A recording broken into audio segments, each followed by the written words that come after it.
Lo malo es que a veces es mejor también en ese aspecto ser un poquito soñador y no encontrarte demasiado, cierto, no sea que cuando te encuentres no te gustes. Tampoco debemos dejar de soñar, cierto es. ¿Cuánto tiempo te ha llevado, Sebastián, recopilar todas estas obras, pasarlas, supongo, a ordenador, o no sé si a la máquina de escribir antigua, hacerla realidad, imprenta?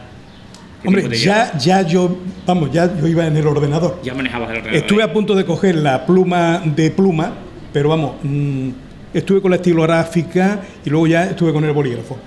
El ordenador, hace ya muchos años, me di cuenta que ese aparatito tenía que valer para algo y me compré uno y le hice al pobre unas perrerías. Ahora, él también se vengaba, ¿eh? Yo cada vez que iba a hacer borrar algo, siempre me decía, ¿está usted seguro que quiere borrar esto? Y digo, ya empezamos. Y si se agobiaba, se reiniciaba, ¿no? Y te dejaba ahí... No, me lo cargué. El primer ordenador me lo cargué. Tuve que llevarlo a la casa, digo, que esto no anda. Y me había cargado el disco, me dieron otro, ¿sabes? Había gente antes, cuando no se sabía para qué eran los ordenadores, lo encendían, le preguntaban al ordenador directamente las preguntas, ¿eh? ¿Qué va a pasar mañana? ¿Y qué tiempo va a dar? Y como el ordenador, como evidentemente no contestaba, lo llevaban a la tienda de informática y le decían, oye, que esto no vale para nada. No contesta. Bueno, sí, eso le pasó a una que compró un radiocassette y fue a devolverlo porque no cantaba Antonio Molina. Claro, no tenía esa melodía. ¿Qué método tiene, Sebastián, a la hora de, por la inspiración? Oye, pues mira, me apetece, me encuentro, creo que es el momento idóneo, o eres más de, son las 9, las 10, hasta las 2 creo que estás sentado y lo que saque de aquí... Cuando me pongo a escribir en serio, que son pocas veces, pues siempre llevo un papel en el bolsillo. Y me vienen inspiraciones en ese momento. Eso pasa como cuando... voy a, por ejemplo, aquí me hicieron la faena de que me hicieron pregonero de Semana Santa en el año 96 sin yo tener ni idea de Semana Santa. He sido el único pregonero que no sabía lo que era una chicota. ¿Eso lo sabían cuando te nombraron? No. ¿O un secreto ahora que se está sabiendo? Si lo saben, si lo hubieran sabido no me hacen pregonero. Y entonces, un día me dijo también, bueno, lo hice aquí, salí vivo, total que no estuvo mal la cosa, pero... En Écija me dijo uno de una hermandad que qué haría yo si me nombraran pregonero de la Semana Santa de Écija. Digo, salir corriendo. Hombre, tú eres una persona preparada. Digo, por eso estoy preparado para correr. ¿Sabes? Sí, porque el pregón, un libro o cualquier otra cosa, significa estar durante muchos meses y a veces años... encerrado en la idea aquella, ¿no? Y tienes que estar, tú imagínate, pues eso, para pregonero, pues tienes que estar 6 meses, no vas a ganar nada y te van a criticar encima y tienes que ir escribiendo todo lo que se te venga en ese momento. Cuando yo empiezo con la idea de escribir, ya pongo el papel en el bolsillo y el bolígrafo y todo lo que se me viene en ese momento lo pongo. Lo vas plasmando. Lo voy plasmando. Y luego ya trato de meterlo en el libro. Ha variado mucho desde ese inicio, desde esa primera vez. No sé si probablemente el título lo pondrías al final o al principio, pero desde esa primera vez que decides hacer esta obra hasta que finalmente sale a la luz, ¿ha variado? ¿Consideras que ha variado de tu pensamiento inicial a lo que ha resultado? ¿O? No, han variado las ganas. Han variado las ganas. Yo siempre lo primero que pongo es un título que luego se quedará o no se quedará, pero para seguir una pauta. Por ejemplo, yo tengo hecho prácticamente, estará puesto cuando ya lo ponga, porque no sé quién decía que para escribir primero había que corregir con un hacha, después con un cuchillo y después con un pincel. Yo todavía estoy con el hacha, ¿vale? Y voy cortando por todas partes. Bien, y entonces este libro se titula, que tiene que ver con mi vida, pero no es mi vida, sino que yo lo que trato de plasmar allí es la vida de una generación que luchó, que sufrió. Aquí mi amigo Miguel, nuestro alcalde, seguro que me podría también ayudar en ese aspecto de cómo luchó aquella generación para salir de la pobreza, de la miseria, de la incultura y de tantas cosas, ¿no? Por tanto, yo cuando llega un momento en que me desespero porque yo estaba trabajando, porque había que trabajar. Como digo, la paga de municipal no daba ni para comer. Entonces tenías que ir al campo a trabajar en los algodones, en las aceitunas, y aquello, yo no sé ahora cómo es, pero aquello era para reventar. Y, sin embargo, allí las chicas y los chicos iban cantando, iban contando chistes, iban riéndose, y yo, que había estado en Morón de la Frontera, en el colegio de Salesianos, no sé si para cura o para lo que sería, porque tenía 11 años, pero cuando me vi allí machacado, yo decía para mí, bueno, ¿y aquí por qué cantan? ¿Y por qué se ríen si esto es para llorar? ¿No? Y fue cuando empecé a hacerme ya una idea de hacer otro camino. Estuve en el Ejército, estuve en la Guardia Civil de Tráfico, estuve en Sanidad Militar, tuve todo un periplo que bueno, me ha llegado hasta lo que soy ahora, ¿no? Entonces, el libro mi idea sería presentarlo al Fernando Lara. ¿Cómo se titula? El largo camino hacia un tricornio. Pero es el largo camino hacia un tricornio, el largo camino hacia un título, el largo camino hacia un sueldo y el largo camino hacia vivir. Esto fue lo que tuvimos, largos caminos, que incluso podríamos decir largos caminos, y cambiaríamos el título, por eso digo, ¿no? Y haría la modificación. Exactamente. Y luego tengo un libro, que ese sería de Fuente, que empieza el título, que no sé en qué se quedará, Los surcos de mi Bezana. Y sería un libro muy interesante porque además de que va a ser costumbrista de costumbre y no de nombres, pero que va también, o trato de traer todas las costumbres agrícolas, metiéndolas entre la historia, ¿no? Porque si el trabajador aquel, el cabrero aquel, el labrador aquel que está en el cortijo tal trabajando, cuando llega, ¿cómo va a coger para venirse a Fuente? ¿Cómo va a ponerle el cerón al borrico? O cuando tiene que coger las aceitunas, ¿cómo tiene que coger? Eso es muy difícil, vamos, yo no tengo ni idea. Lo que pasa es que voy preguntando, ¿no? ¿Cómo se enganchan el enganche en el carro? Esto seguro que sabe Miguel más que yo. Pero bueno, me lo voy a traer aquí para que me ayude. Y esa será una de las futuras obras. Sí, pero esa tiene nada más que 40 páginas, me parece. Y bueno, en el tamaño, ¿no? Dicen que no está la calidad. No, bueno, es que está empezado, porque lo que quiero es también traer ese costumbrismo de cómo se llegaba a las chicas en Fuente, porque cuando llegaba una chica en Fuente, la chica no podía, vamos, ni por nada dejar que tú pasearas con ella. Entonces había algunas que solo peleaban y decían que te vayas, que no me voy, que te vayas, que no, yo no voy a pasear contigo. Pero otra salía corriendo. Yo creo que de ahí podían haber salido buenas deportistas. Muchas historias. Salían corriendo y tú la podías seguir corriendo detrás. De ahí un piropo que había en Fuente que decía: bendita las alpargatas que gastó tu padre corriendo detrás de tu madre para traerte a ti al mundo. Porque hoy en día, si no fuera por esa alpargata, parece a mí que... Claro. pasaba aquí. En fin, que hay mucha historia.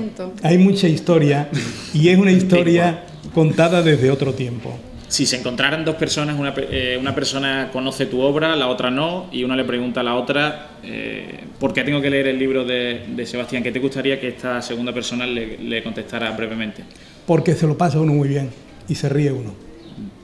Porque por ejemplo, ese libro tiene momentos sensibles en el que tú te puedes encontrar hasta con ganas de llorar, porque también toca lo sensible. Aquí hay en ese libro la historia de una mujer que era un borderline, pero que no sé cómo definirlo, para eso estamos en televisión, pero un elemento le hizo una niña, ¿no? Y es como esa mujer luchó vendiendo tierra de macetas.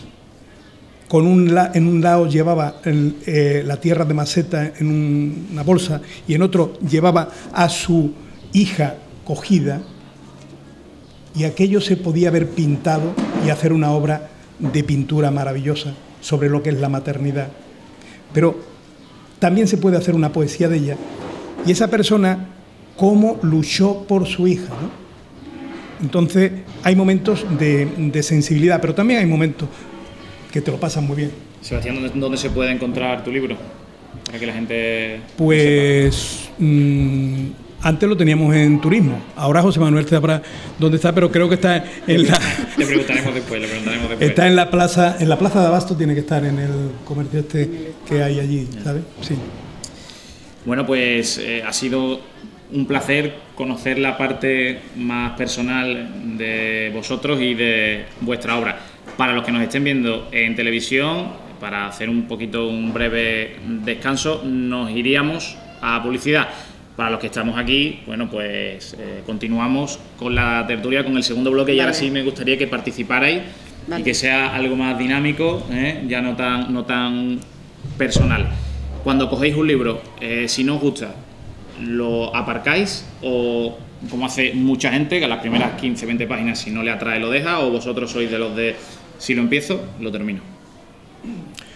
En mi caso yo siempre digo que cuando llevo leída unas cuantas páginas del libro y no he podido escribir ninguna frase en un papel, ya no me interesa el libro.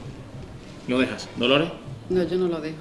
¿Lo termina? Yo lo termino. Después ya hará su crítica correspondiente. No significa que me guste, ni siquiera que lo recomiende, y a veces estoy enfadada con el propio libro porque la historia no está bien fraguada, porque el lenguaje no me acaba de convencer, porque el final no corresponde con las expectativas que el libro ha creado, ¿no? Pero lo suelo terminar por saber por qué no me ha gustado, qué es lo que no tiene, qué es lo que le falta, qué es lo que le sobra. Me gusta terminarlo para hacer una visión crítica, para formarme una opinión correcta y coherente, ¿no? De la obra. ¿Os llama la atención la literatura desde pequeño, desde niño, o más la adolescencia, cuando os engancháis a este apasionante mundo de la lectura? Yo creo que precisamente los niños son los que son más amantes de la literatura. Lo que pasa es que cogen la literatura que a ellos les gusta. No son tontos, no, los niños no son tontos. Claro, en aquel tiempo libros no teníamos, no había bibliotecas tampoco, no teníamos nada, pero estaban los tebeos de Jaimito, los tebeos del Guerrero del Antifaz, los guerreros de Roberto Arcaz y Pedrín, y entonces nosotros pues nos dedicábamos a leerlos, comprarlos, no sé cómo lo comprábamos, pero bueno, los leíamos y luego nos lo íbamos cambiando. Un día me dijo a mí un abogado, un amigo nuestro de la Grama, dice: ¿tú no te acuerdas cuando nosotros cambiábamos tebeo? Hombre, yo es que como he tenido ya tantas vidas, ya algunas veces me desconecto, ¿sabes? Y es verdad, los niños saben disfrutar de la literatura que a ellos les guste. Dolores, de pequeña ya te enganchabas al mundo de sí, la literatura. Lectora desde siempre, impenitente.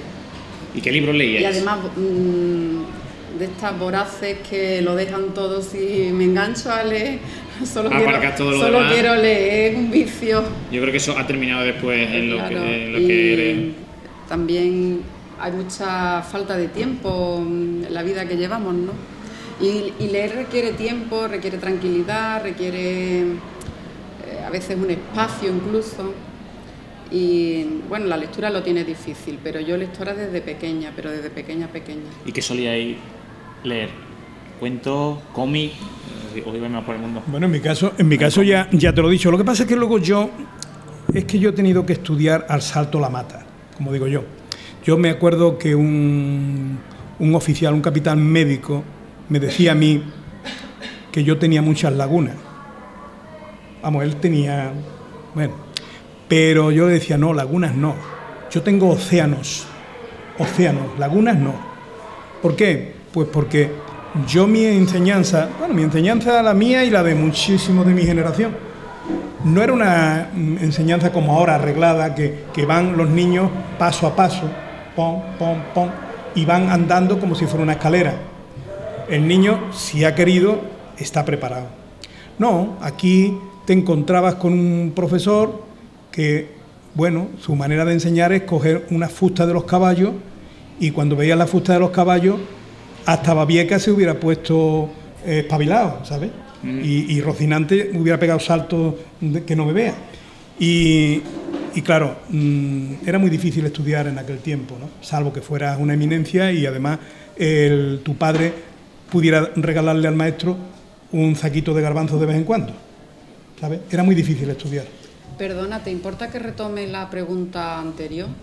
Claro, claro. Me has preguntado si yo acabo los libros. Yo sí los acabo, pero como profesora yo no les recomiendo a mis alumnos que lo acaben, porque cuando te enfrentas a un libro, bueno, te estoy hablando desde un aspecto profesional, digamos, ¿no? Sí, sí.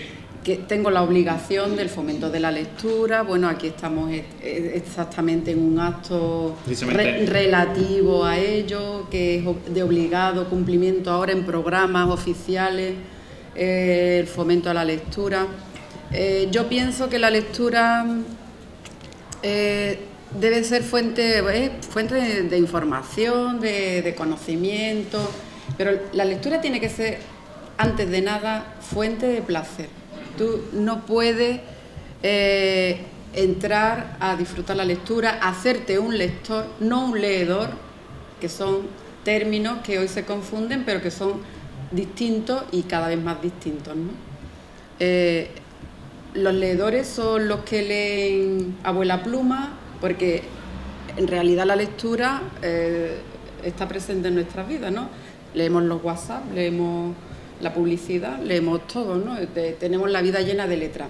Pero esos son leedores, somos leedores en ese aspecto. Pero lectores somos los que leemos libros, los que leemos historias. Y a las historias se entra por la puerta lúdica, por la puerta del placer. Si un niño, un alumno, yo tengo la deformación profesional de hablar de los alumnos, se enfrenta a un libro con mucho desgano por una imposición, está bien que a veces le des un empujoncito, ¿no? Le impones un poquito que lea, pero si eso no funciona porque le aburre, porque lo está pasando muy mal, hay que dejarlo. Yo soy de la opinión que hay que dejarlo y tomar otro libro. Ahora los libros se pueden leer gratuitamente. Afortunadamente tenemos unas bibliotecas maravillosas, tanto en el ayuntamiento como en los centros escolares, las escuelas. A mí me consta que las escuelas tienen un fondo de libros estupendo, adecuado, adaptado, clasificado todo. En el IES lo mismo. Hay miles de volúmenes, miles de ejemplares. Si no te gusta uno, lo devuelves. No tienes esa presión de decir, caray, que me he gastado 30 euros en un libro y ahora no me gusta, me da cargo de conciencia, como que me da de no leérmelo, no. Los alumnos, la gente joven puede ir tranquilamente a una biblioteca. Si ese libro no va con su carácter, porque la lectura es una cosa muy personal, una actividad intelectual que tiene que conectar con tus gustos, con tu personalidad. Que no conecta, lo dejas en la estantería y coges otro. Hay opción de que eso sea gratuito. Esa línea me hubiera gustado, pero ya que la saca, pues me gustaría ahondar un poco más en ella. Porque realmente en los planes de estudio a la hora de impartir las clases, los profesores, ¿creéis que hay un fallo a la hora de precisamente esa imposición a leer o esa forma de acercar a los alumnos a la lectura un poco impositor, lo que haya podido repercutir en que mucha gente rechace de pleno la lectura, o no tiene nada que ver?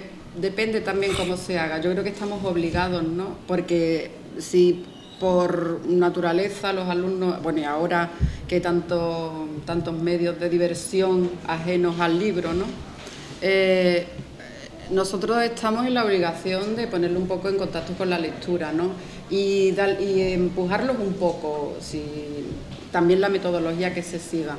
Si tú con una metodología no te funciona, el niño va a aborrecer esa actividad, pues o cambias de estrategia o cambias de libro. Hay veces que nos empeñamos también en que se lean libros tochos muy gordos, no tiene por qué. Puedes leer un libro más pequeño, que no te agobie.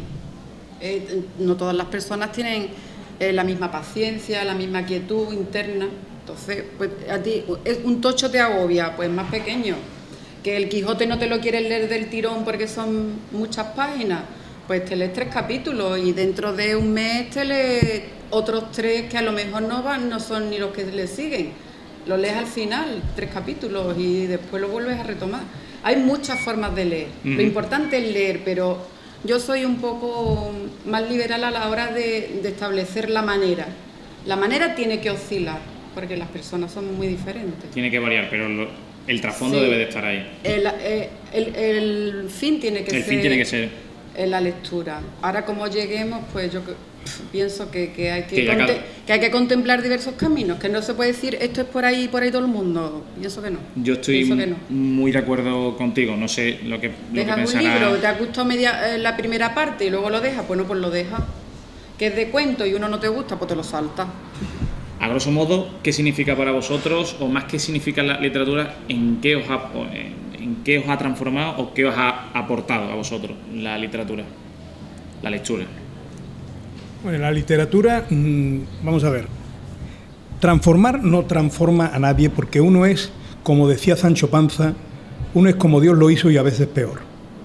Entonces no cambia, lo único que haces es que puede ser esa persona, pero con una instrucción, o sea, puede ser un tonto de lava, pero intuido, ¿eh? Entonces, cambiar a la persona no la cambia nadie. Lo único que quizás tienes más posibilidad de disimular un poco quién eres. Y además, no hay que confundir cultura nunca con educación. Son 2 cosas diferentes, ¿no? Si una persona ha tenido una educación, que no quiere decir que haya pasado ni por colegio, sino que haya visto una manera de vivir en su casa, honrada, de trabajadores, cumpliendo, esa persona a lo mejor no ha ido nunca al colegio, pero indudablemente para mí, para mi gusto, siempre será una persona para la sociedad más importante que esa persona culta y maleducada, ¿no? Por eso es darle a una persona más posibilidades de escoger, gracias a que tiene una preparación, pero eso no implica que vaya a escoger lo bueno. ¿Dolores, piensas parecido? ¿Para ti significa...? Más bien no.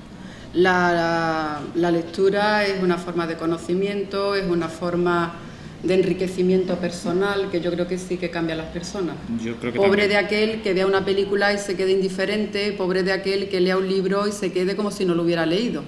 Me parece que es yo creo que las personas tienen que evolucionar asimilando lo que está alrededor, y un libro te trae experiencias que no son las tuyas, que son experiencias ajenas, son vidas ajenas, mundos diferentes que tú puedes imaginar, que te transmite otra persona, y tú te puedes enriquecer con la experiencia de esa persona sin que hayas tenido que vivirla tú propiamente, ¿no? En realidad. Pero de todas formas yo pienso que leer es una forma de vivir. Tú vives y aprendes y adquieres conocimiento, adquieres cultura, adquieres respeto. Pregunto yo, en ese caso, ¿en qué cambias? Pues, ¿En qué cambias? La lectura... O sea, ¿en qué cambias? Te sensibiliza, puedes cambiar tu opinión sobre las cosas, puedes adquirir una perspectiva diferente sobre problemas que a lo mejor ni siquiera te has planteado. Yo puedo tener una opinión sobre cualquier guerra, sobre cualquier conflicto, sobre cualquier hecho pasado, graves o no tan graves, ¿no? Y no necesariamente ni he estado allí, ni nadie me lo ha contado de primera mano, lo he leído y me he formado una opinión y he conocido unos hechos históricos y de todo tipo, que eso, como tú lo interpretas, como tú lo afrontas, va modelando tu personalidad y va, por supuesto, ampliando tu cultura, que no es cultura todo lo académico. Una cosa es la formación académica y otra cosa es la cultura que te da. No solo hay quien pasa por formación académica habiéndose empapado de muy poquita cultura. Hay personas que carecen de preparación académica y sin embargo tienen una cultura maravillosa, tienen una personalidad de respeto, de riqueza personal, que a lo mejor ha adquirido por los libros o por otras formas de estar en contacto con el medio. Mira, yo pienso no solo que la diversidad forma, lo que tienes que aprender cuando tienes esa preparación es a saber distinguir que lo que lees puede ser una gran mentira o puede ser una gran verdad.